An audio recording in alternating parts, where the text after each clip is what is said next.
friend of mine recently called me and said he had just bought a 1965 drag race car, and it had vinyl lettering all over it. He wanted to know if I was interested in repainting all the lettering on here if he pulled the vinyl off. I said, absolutely, I would love to do that. So I journeyed over his house, took some tracing paper and a crayon with me, and I began to trace out all the letters. After I got done tracing out all the letters, we formulated a little bit of a plan, and I would take those tracing papers home and begin making several patterns so I could return ready to paint just a few weeks later.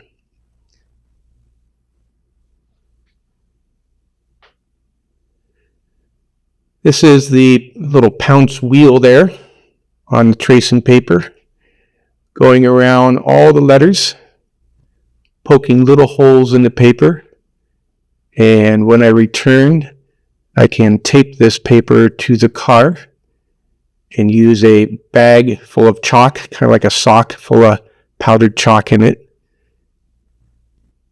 And as I go back over it, the little chalk goes through the holes and will appear on the surface of the car.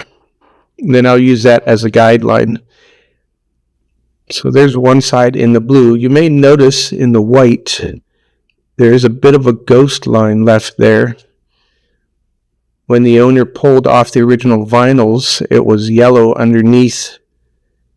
So I had to deal with that, which was not that big of a deal. It was just a matter of getting the pounce pattern to line up exactly the same way as the old stickers were anyway. So I began with the white on the blue, no particular reason.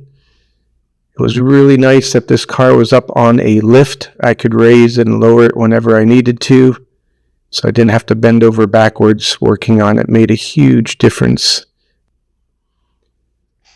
The first session took me 2 days to do all the white lettering, and as I was painting, the owner and I would have conversations of all kinds, mostly about the car, but other things as well. There was only 101 of these cars made. Plymouth would make these cars, and they would call them dollar cars. If you had happened to own a dealership, you could get one of these cars for about $1 and race it. Oftentimes, Plymouth would show up at the racetrack with a van full of the newest parts, and they would thrash all weekend and race the car. The saying was, if you won on Sunday, you sold on Monday. So it was used kind of by Plymouth as a advertisement tool to kind of show off what they could do with their new technology. This car had ultralight glass in it, made it a little bit lighter to race.